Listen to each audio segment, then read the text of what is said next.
départ, tu as un produit de base.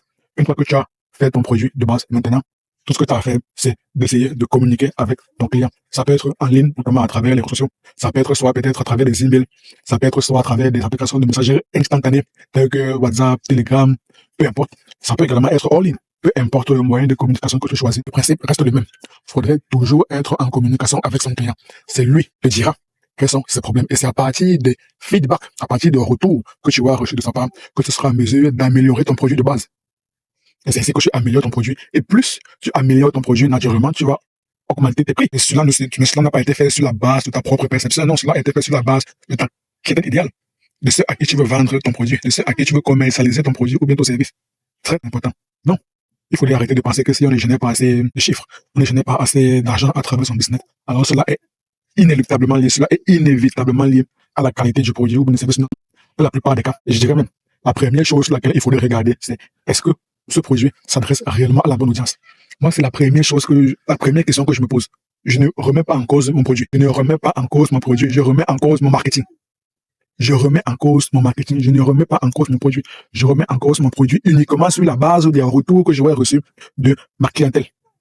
C'est eux qui me feront prendre conscience que mon produit n'est pas si fameux que ça. C'est eux qui me feront prendre conscience que je devrais améliorer mon produit. C'est sur la base de leur feedback, sur la base de leur retour, et non sur ma perception des choses. J'en ai strictement rien à cirer de ce que moi je pense. Tout ce qui compte pour moi, c'est ce que pense mon client. C'est tout. Ne jamais remettre en question dans un premier temps son produit. Si on ne génère pas assez de chiffres d'affaires, si on ne génère pas assez d'argent à travers son business, règle de base, remettre en question son marketing. Règle de base, remettre en question son marketing. Se pose la question, est-ce que je m'adresse à la bonne cible? Comme je répète, et ça c'est un truc qui fait extrêmement mal. C'est le fait d'avoir travaillé énormément sur ton produit, d'avoir pensé que je dois concevoir le produit parfait. Et après, tu te rends compte, peut-être peu de personnes, si ce n'est personne, n'est intéressé par ton produit. Toi, tu auras perdu du temps, de l'énergie, de l'argent, tu auras perdu toutes ces ressources inutilement. Et une des choses que je déteste, c'est de perdre mon temps. Perdre encore de l'argent, ça peut se faire. Mais perdre mon temps et mon énergie, ça c'est un truc que je déteste. À moins que, dès le départ, j'étais déjà parti dans la mentalité, je perds mon temps, c'est pas grave, mais au moins, je vais apprendre.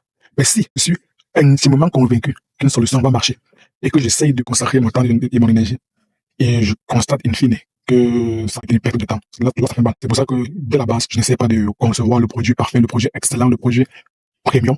J'essaie de concevoir un produit de base, un produit minimum viable. Et après, je vais directement à l'étape de marketing, de manière à échanger avec mon client idéal. Et sur la base de ce retour, je vais donc maintenant améliorer mon produit ou bien mon service en conséquence.